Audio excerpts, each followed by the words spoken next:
So, on a beautiful August day, about 10 years ago now, I was on the third floor of that building, and I was told I had developed a chemical dependence on the medications that I had been prescribed for years. At that point, I was still wheelchair bound. I was in constant pain, and I was told that the one thing that was making life somewhat bearable was killing me. So I made the conscious decision, and that day I stopped all of it cold turkey. And I'd like to talk about the road to recovery and how energy work helped with that recovery, so that hopefully you can figure out how to do it too.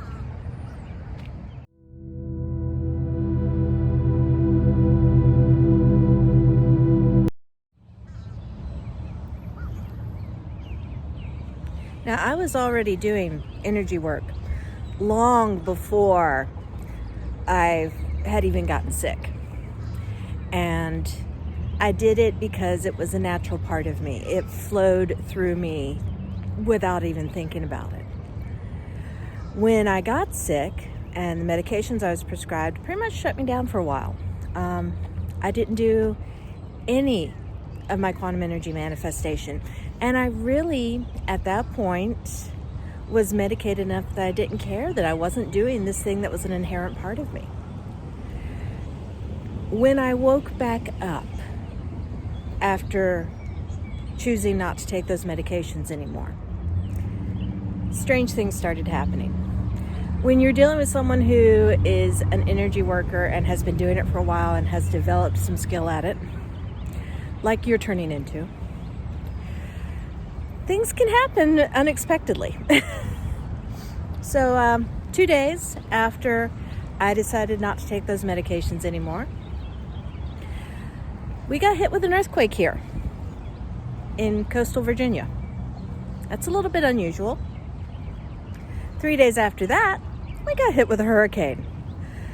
And let me tell you, as someone with joint issues who feels the weather coming in still, that's the sort of thing that makes you wish you could go back on the medications really quickly. But I didn't.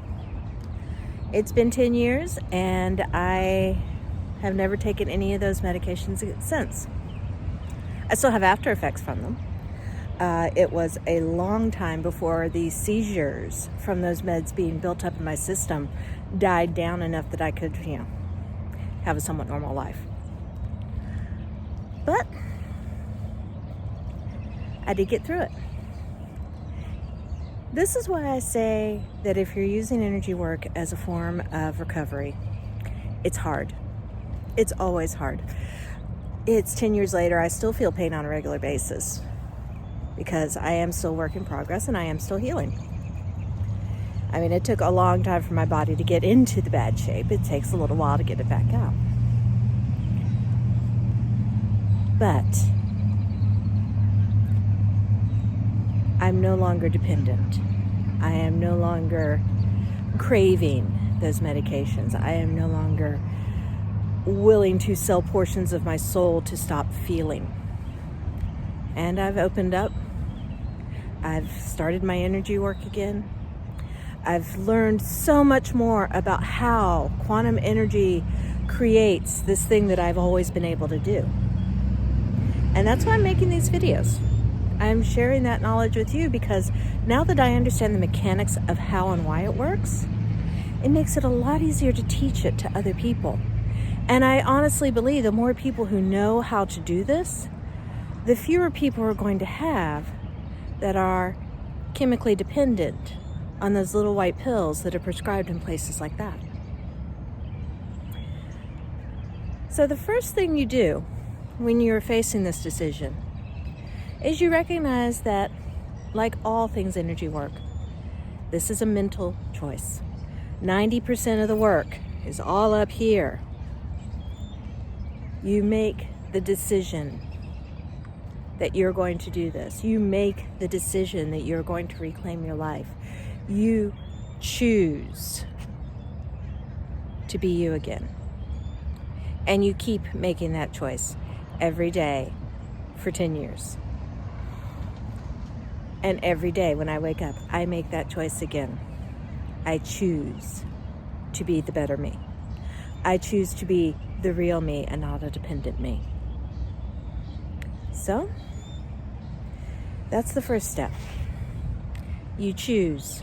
You choose to walk out of the brick building. You choose not to take the white pills. You choose to be the better you. So once you have acknowledged to yourself that you are choosing to move forward in your life in a different path, how do you use quantum energy to get there? That's the big question, right? That's why you're here. Okay.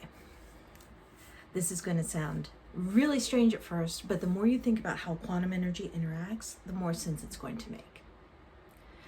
When we are part of the quantum field, when we have acknowledged that existence of the morphic field around us and within us, then we are also acknowledging how that morphic field interacts with every other living being. And really, every other energetic being. So the string of lights has a morphic field. The moonlight over in the corner has a morphic field. My wall has a morphic field.